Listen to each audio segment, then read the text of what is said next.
Você sabia que Jesus está acenando para você? Hã? Você sabia que Jesus ele está se inclinando e falando comigo e com você?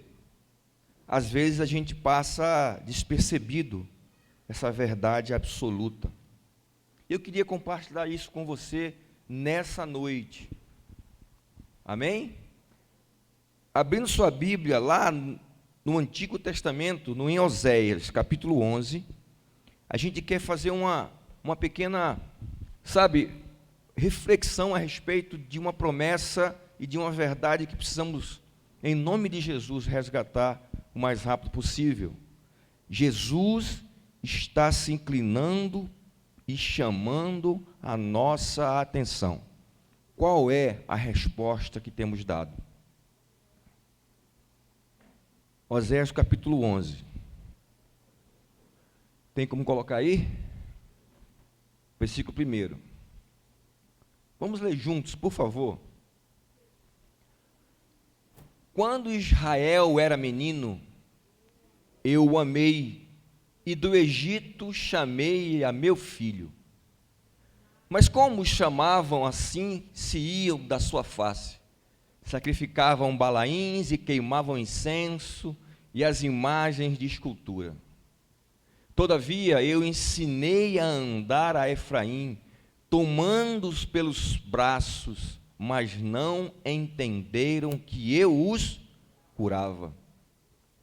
Atraí-os com as cordas humanas, com laços de amor, e fui para eles com os que tiram o jugo de sobre as suas queixadas, e lhe dei mantimento.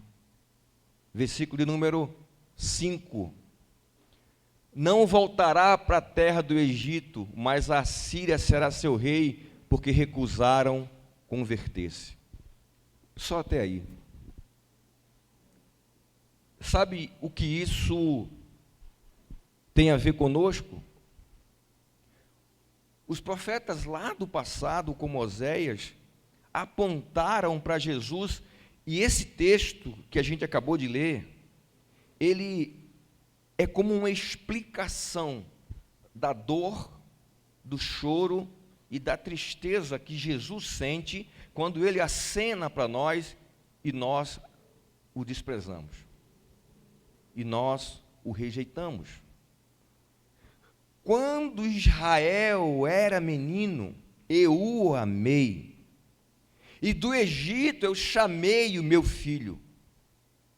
Mas como os chamavam assim e se iam da sua face, sacrificavam a balaíns e queimavam incenso a imagens de esculturas. Todavia, o profeta diz que Jesus, o profeta está falando sobre Jesus. Todavia, eu ensinei a andar a Efraim. Tomei-os pelos seus braços, mas não conheceram que eu os curava. Atraí-os com cordas humanas, com cordas de amor. Jesus tem procurado nos atrair com amor, Ele tem nos curado, e essa profecia é para a gente entender um pouco o que aconteceu com Jesus quando Ele está entrando em Jerusalém. Lá no passado, lá o profeta Oséias descreve o que sentiu o nosso Salvador Jesus Cristo quando ele passa por um momento muito crucial de sua vida. Lá em Lucas, no capítulo 19, versículo 41 a 44, a gente vai ver que essa palavra de Oséias, de um Jesus que foi tirado do Egito, que curava o povo, mas que sentia uma profunda rejeição, porque o povo não se convertia às suas falas, seus ensinos, ele ia ficar triste. E lá, naquele texto de Lucas, nesse texto de Lucas, capítulo 19, você vai agora dar um avanço para o Novo Testamento, e a gente vai orar. a partir do versículo de número 37, a gente vai ler um episódio muito interessante na vida de Jesus. Feche seus olhos mais uma vez. Obrigado, Senhor, por todo o recurso que foi alçado hoje aqui na Casa do Tesouro, Senhor. Obrigado pelos irmãos que sustentam esse ministério. Obrigado também pela palavra que foi lida, aplicada e será, com certeza, um divisor de águas para que a gente saia daqui diferente de como a gente entrou. Obrigado pela ceia, onde a gente lembra do teu sacrifício. Obrigado pelo perdão que houve nesse lugar. Obrigado pela cura, pelos empregos que foram dados pelo Senhor, por misericórdia. Obrigado por esses louvores que já entoamos e o Senhor recebeu. Então, continua falando profundamente ao meu e ao nosso coração, em nome de Jesus. E está repreendido toda ação contrária, está repreendido toda ação do diabo, para nos atrapalhar nessa hora, em nome de Jesus. Amém e amém. E aí eu queria conversar com você um pouco sobre isso. Lá em Lucas, no Evangelho de Lucas, capítulo 19, a partir do versículo 28, a minha versão diz assim: eu queria ficar bem calmo hoje, sabe? Senhor, me ajuda aí, tranquilinho, não quero nem sair desse lugar, sabe? Porque refletir sobre isso é muito profundo. E tem que ser com o nosso raciocínio, não pode ser com o coração. Não pode. A gente tem que pensar. E dito isso, ia caminhando adiante, subindo para Jerusalém. Sabe quem está fazendo isso? Jesus. Ele está saindo do Monte das Oliveiras, ele está caminhando. A gente tem que caminhar, sim ou não? Nosso caminho é difícil, né? Nosso casamento é difícil, nosso emprego é difícil, é tudo difícil. A gente é uma geração que dificulta as coisas, tudo é difícil. A minha unha francesinha não está legal, a minha mecha não ficou boa, o meu carro, caramba, que PVA dele é 5 mil, caramba, você tem um carro que pega 5 mil de PVA, que difícil, né? Compra com 5 mil outro carro. Tudo difícil, tudo é difícil. Esse cara aqui estava indo para a morte. Ele sai do Monte das Oliveiras e começa a caminhar em direção ao lugar onde ele iria morrer. Sabe por quem? Por você, John. Pelo Jonathan, o irmão da Deise que eu conheci ontem. Que figura. Por você, Gil. Por você, Kelly. Ele te viu naquela cruz. Talvez ele tenha nos visto, sabe aonde? No caminho. Por isso que a gente deve caminhar junto com Jesus. E aconteceu que, chegando perto de Betfagé e de Betânia, ao monte chamado das Oliveiras, mandou 2 dos seus discípulos, dizendo: ide à aldeia, eu vou pular essa parte, porque vá lá e pega um jumento, traga que eu preciso dele. E os discípulos foram, pegaram o jumento, falaram com o dono do jumento, pegaram emprestado o jumento, e a partir do versículo de número 37, começa aquilo que, vamos lá, versículo 36, e indo ele, estendiam no caminho as suas vestes. Quando Jesus Cristo estava em cima do jumento e passava entrando em Jerusalém, as pessoas colocavam no chão as suas vestes. E quando já chegava perto da descida do Monte das Oliveiras, toda a multidão dos discípulos regozijavam-se e começaram a dar louvores a Deus em alta voz, por todas as maravilhas que ele tinha feito. Estou todo arrepiado, olha. Jesus em cima de um jumento andando, as pessoas automaticamente começaram a colocar suas vestes para que o jumento pisasse em sinônimo de honra, em sinônimo de realeza, de submissão, de adoração. E aí o jumentinho caminhando em cima da camisa do cara, uma camisa bonita aí, fala aí. Uma camisa boa aí, cara. Fala aí, uma camisa boa aí, cara. Polo.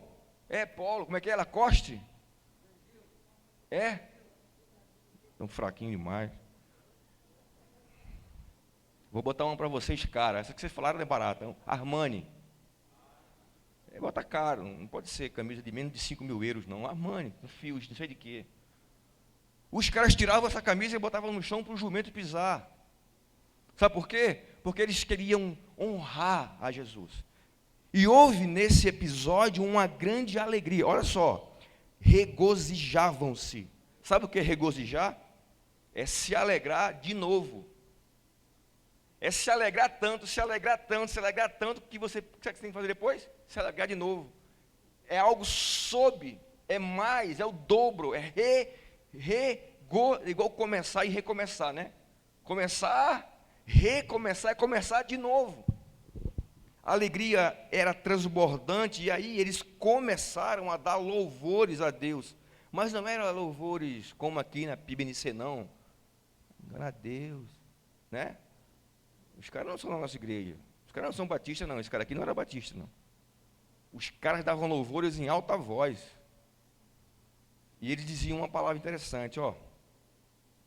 Eles falavam por todas as maravilhas que tinham visto. O que é que eles tinham visto? Cego andar, coxo. Cego andar não, cego ver, né? Mas o cego, ele também poderia estar coxo. Então o cego andou e ao mesmo tempo ele viu. Foram 2 milagres. Glória a Deus. E aí eles se alegravam. E eles começaram a dizer em alta voz: o cego andou, o coxo viu. Ó, porque a alegria era tanta que eles se atrapalhavam. Obrigado pela esposa que tu me deu, obrigado pelo filho, obrigado pela minha colheita, obrigado, Senhor, tu és maravilhoso, tu és libertador, a tua palavra me confortou, me consolou. Tu curou 10 leprosos, tu salvou o que obedeceu e te agradeceu. E eles começavam a citar as maravilhas que Jesus tinha feito. E eu quero te perguntar, por que você perdeu a mão e não fala mais as maravilhas que Deus te deu, te ofereceu? Nós estabelecemos esse ano aqui coragem para recomeçar. Eu já vi em sites e grupos de WhatsApp 2 ou 3 igrejas que estão falando também na mesma palavra, recomeço. A minha esposa falou: Vanjo sou eu. Deus está falando com as igrejas. Deus está falando para as igrejas que Ele quer recomeçar, porque eu não sabia da de lá, talvez a de lá não saiba daqui, mas Deus falou no nosso coração, e a gente se reuniu terça-feira passada como liderança aqui na igreja, e nós falamos com os nossos ministros e líderes que a gente vai fazer o ano do recomeço. Talvez faltou uma frase de efeito, eu acabei de falar aqui, coragem para recomeçar, pode ser uma boa frase, podemos melhorar? Podemos, estamos apenas começando o ano, mas Deus está dizendo para essa geração: eu vou recomeçar algo a partir de você. Você pode dizer amém? Porque muitos não recomeçarão. Porque o amor de muitos esfriará, é uma promessa da palavra de Deus para a igreja. Sabe qual é o nosso lance? É não estar na estatística das pessoas que tiveram um amor esfriado. Eu não quero estar na estatística das igrejas que fecharam. Eu não quero estar na estatística dos crentes que se desviaram. Eu quero adorar o meu Deus, me regozijar no que Ele fez e ter coragem para recomeçar tudo o quanto Ele quer que a igreja desse século faça. E você já se perguntou o que é que Deus quer que você faça? A cada dia que passa, a cada notícia no jornal, as promessas e a profecia bíblica se cumpre. Jesus está voltando, está muito claro. Está tão claro que nem precisa mais a gente pregar. Quem prega é o Jornal Nacional. Obrigações, os governos que interferem no ir e vir das pessoas, o governo e o Estado que manda você calar, fazer, andar, ficar, sair, abrir igreja, fechar igreja. Olha só, abrir e fechar a igreja, o Estado define se abre e se fecha. E sabe quem vai acabar com tudo isso? O anticristo, que já está governando sutilmente. E quando ele vier e se levantar e trouxer paz, todo mundo o adorará. Todo mundo não, menos a PIBNC. Mas precisamos identificar isso com coragem. Viu, meu irmão? Você precisa estar no culto, firme, trabalhando, servindo, como nunca esteve antes. Era para funcionar ao contrário. Quanto mais manda a gente fechar, mais a gente abre. Quanto mais manda a gente deixar de orar, mais a gente ora. Quanto mais mandam a gente fica longe, mais a gente entra triunfante dentro de Jerusalém. E Jesus Cristo mostra isso para a igreja. Olha, ele ia morrer, ele ia ser crucificado, ele ia ter os pecados sobre ele, ele ia sofrer tanta coisa, mas ele foi caminhando para Jerusalém. E quando ele entra na cidade, há uma euforia. E eu fiquei pensando, caramba, o que é que passou pela cabeça de Jesus? A maior alegria, a maior, vamos dizer assim, a maior demonstração de amor que Jesus teve. Porque todo o povo estava o adorando em uma só voz. Eles adoravam, gritavam, falavam, jogavam suas roupas, jogavam aquelas palmas, né? A gente vê isso por aí em algumas igrejas.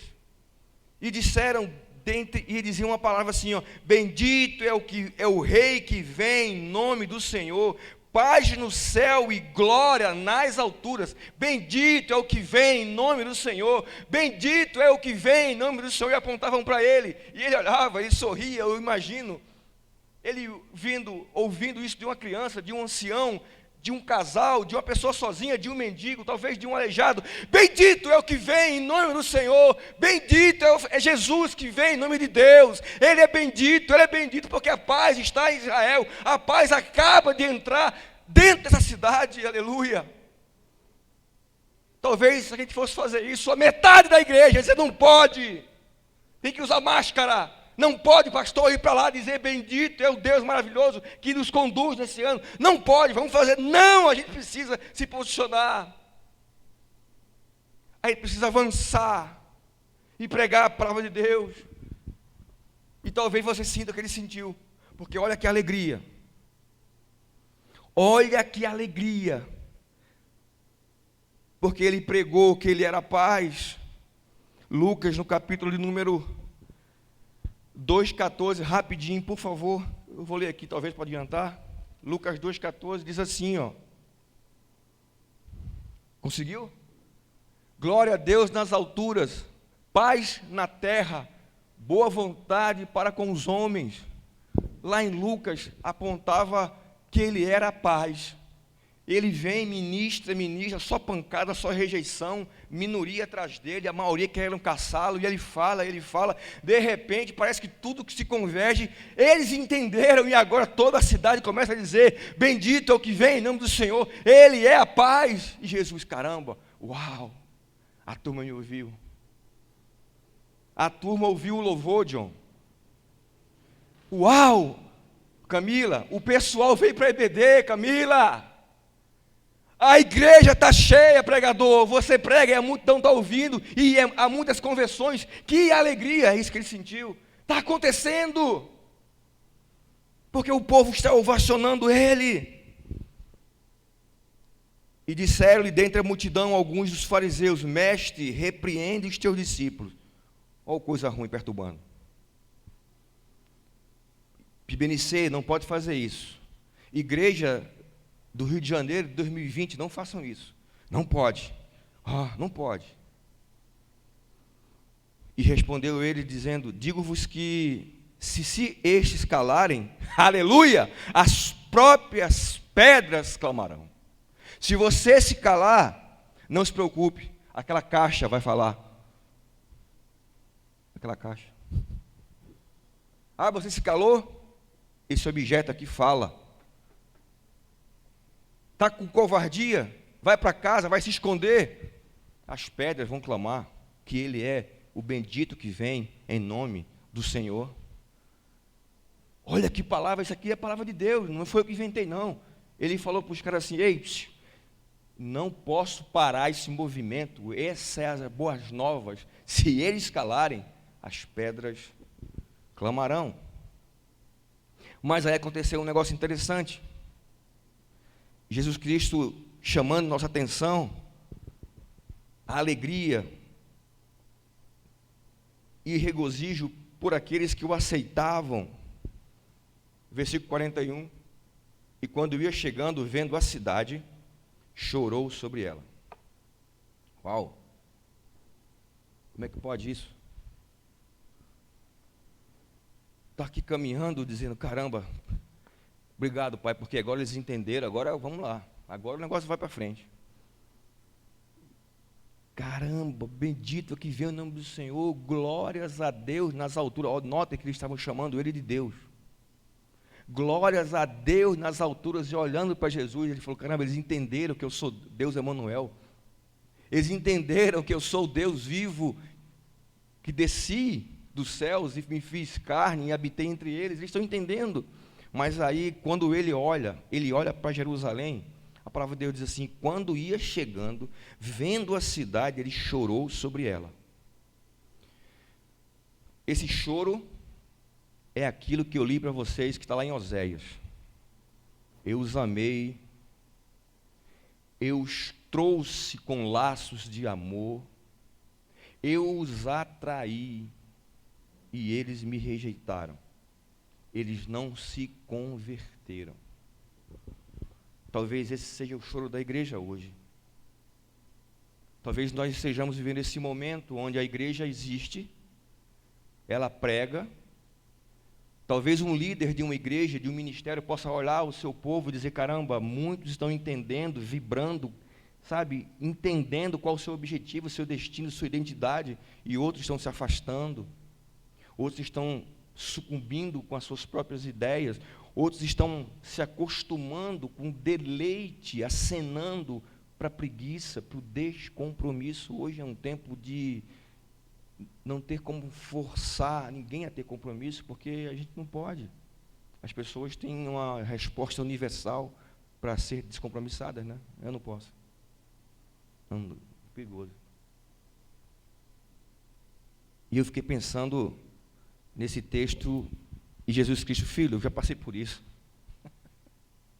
Pastor Vangier, juvenil, ô menino, 14 anos de ministério, você está... Já passei por isso, eu já entrei em Jerusalém com a galera vibrando. Um grupo da PIBNC vibrando, vamos botar para quebrar, vamos lá, pastor, estamos juntos, vamos lá. E você, uau, é agora. E o outro, ah. E você liga, não, eu estou, sabe, se der, a gente, pastor, tranquilo, estou bem aqui. E aí a gente chora. Mas a gente não se alegra, mas a gente chora.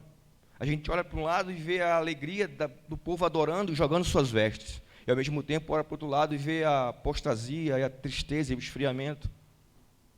E o que fazer? Mas eu queria dizer para você que esse choro representa uma profunda desolação pelos que o rejeitaram. Jesus Cristo, quando ele olha para aquelas pessoas que o rejeitaram, ele sabe o que é que elas irão viver e passar. E esse choro representa uma desolação, uma tristeza. Jesus Cristo só chorou 2 vezes. No episódio de Lázaro, que ele não chora por Lázaro, porque ele sabia que ia ressuscitar. Ele sabia que ele ia fazer. Ele chora por Maria e por Marta, que estavam confusas. Ele chora pelos pecados, talvez, que existissem naquela situação. Mas aqui não. Aqui ele já tinha feito. Aqui ele já tinha ensinado.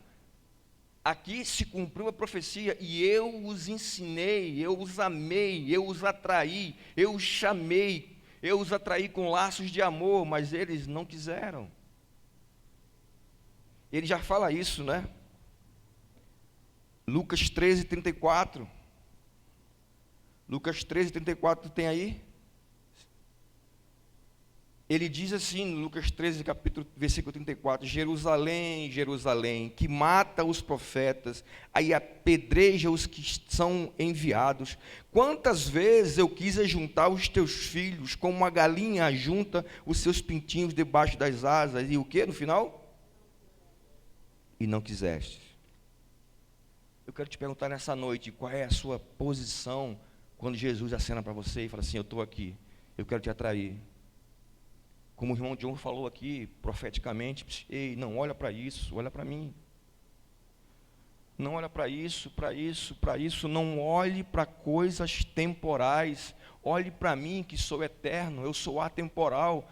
Tudo isso vai passar. Quando as pessoas falam assim, isso vai passar, eu tinha um pensamento, agora eu tenho outro, vai passar mesmo. O anticristo vai reinar, vai ter paz, vai virar todo mundo matando um outro, brigando um com o outro, vai ter ódio no coração, a igreja vai esfriar, mas existe uma promessa de Deus para a igreja do Senhor.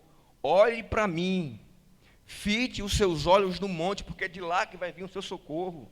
E nós estaremos aqui em nome de Jesus, firmes, talvez quebrado, talvez sem um braço, sem uma perna, sem um olho, mas firmes, porque existirá uma igreja que não passará pela morte.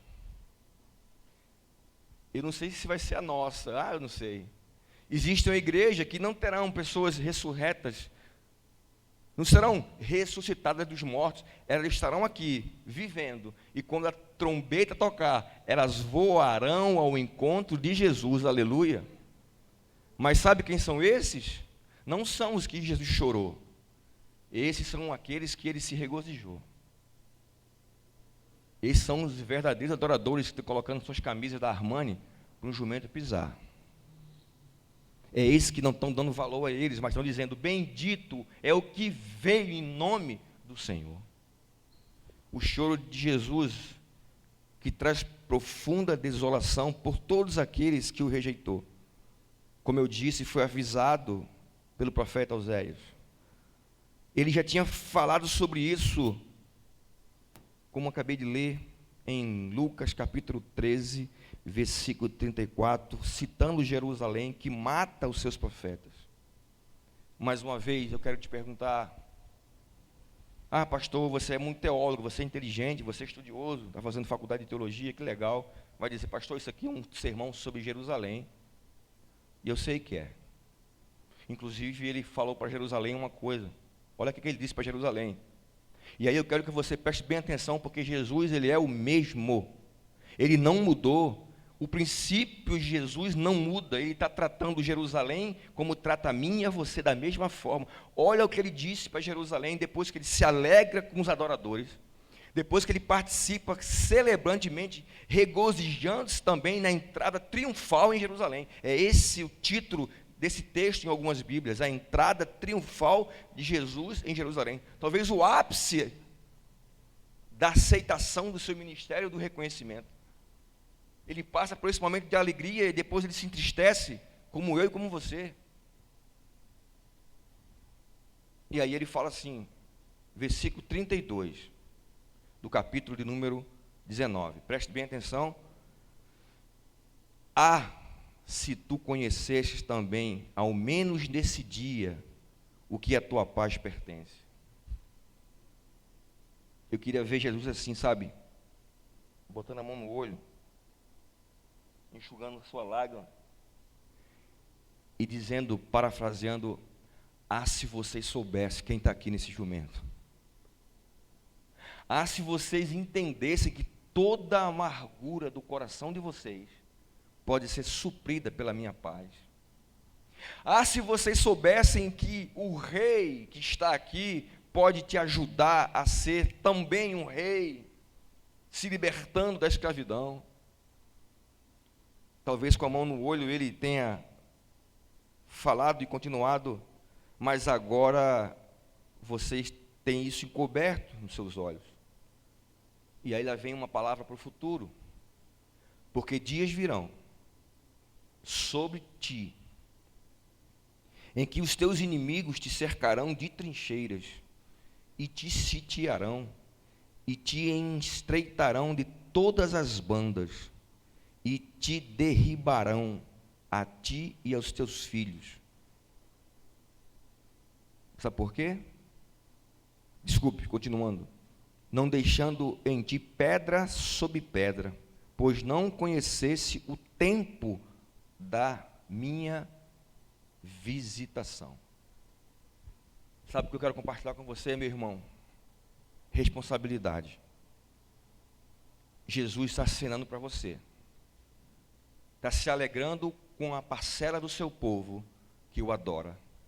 está se alegrando com a parcela do seu povo que o compreende quem ele é, se alegrando com todo o serviço que prestamos a ele em adoração, em amor, e com certeza ele tem chorado por todos aqueles que se desviam, se esfriam, desobedecem, que faltam à ceia, que não mais enfrentam as coisas com coragem, porque Jesus Cristo está em nós, Ele não saiu de nós, Ele é o mesmo.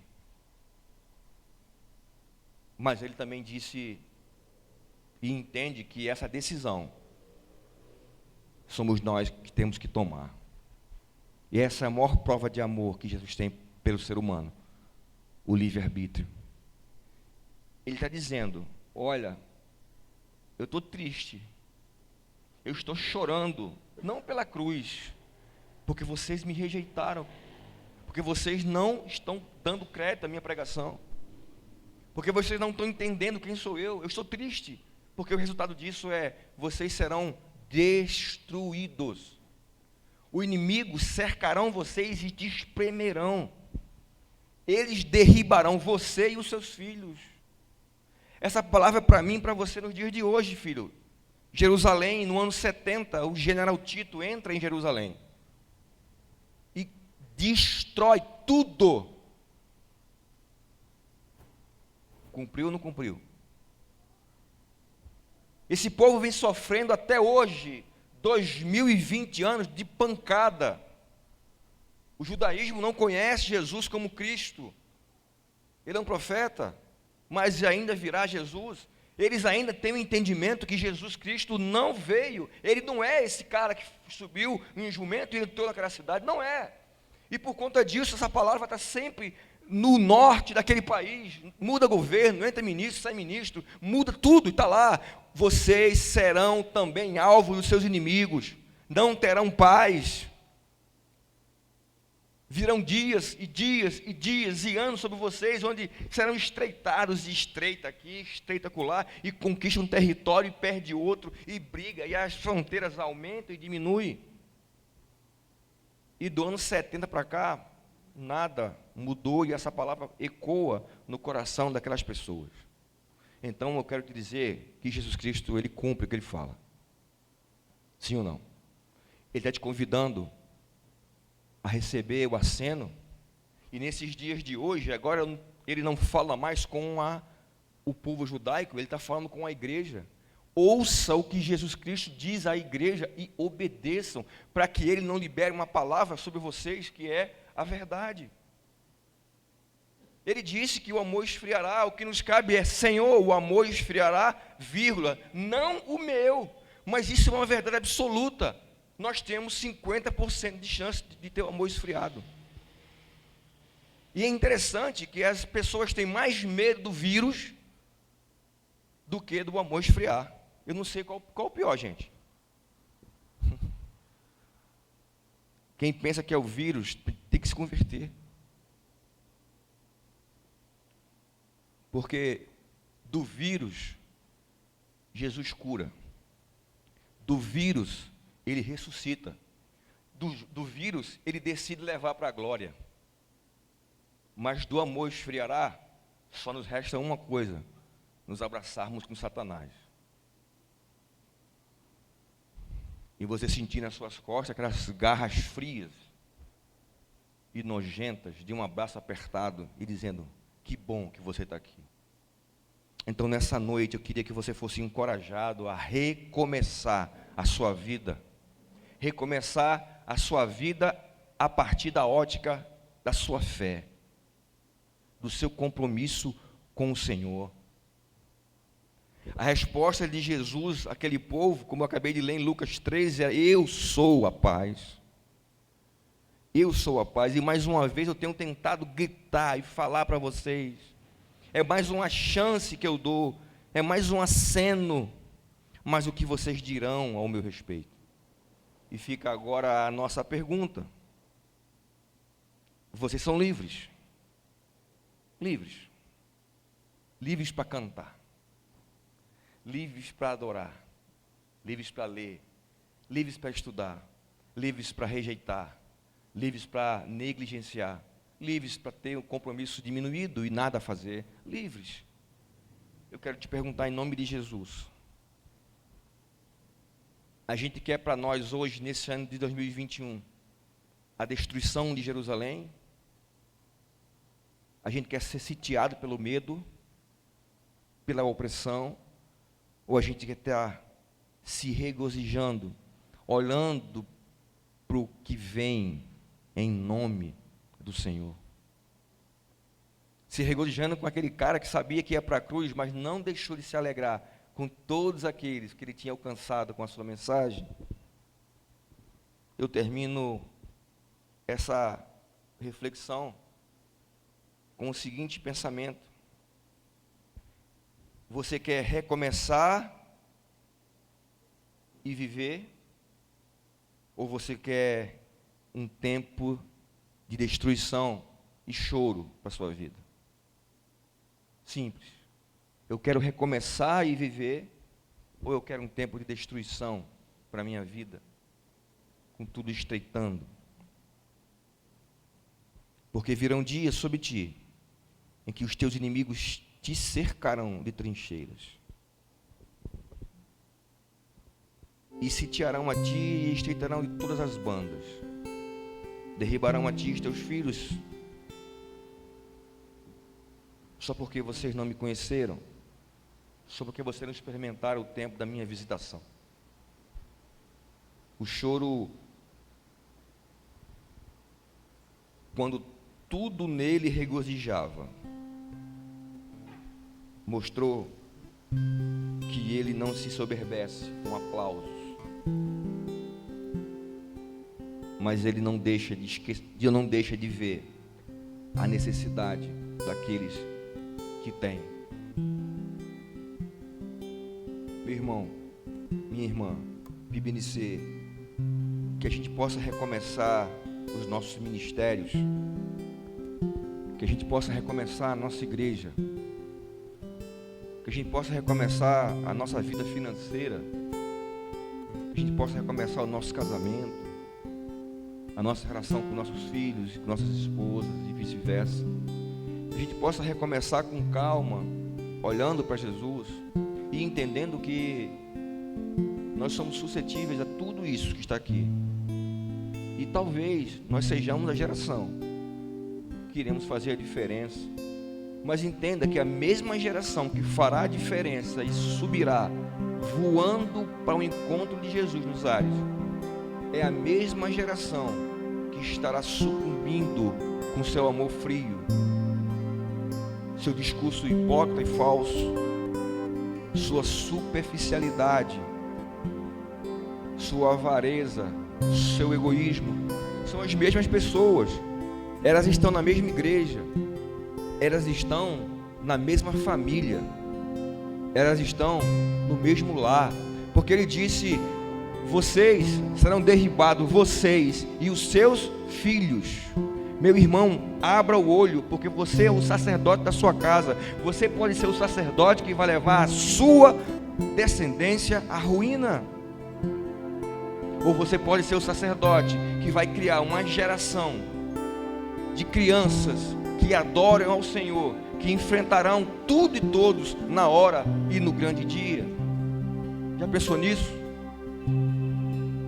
Já pensou, Tayane e Douglas, a responsabilidade que vocês dois têm de ensinar para a Liz que ela tem que ser uma guerreira, que ela não pode ter mimimi, historinha, que ela não pode ser educada pelo Felipe Neto, que ela não pode ser educada por pessoas vãs, por sutilezas, que ela tem que viver alicerçada na palavra de Deus, porque talvez a geração da Liz seja a continuidade dessa igreja. E quem serão essas crianças?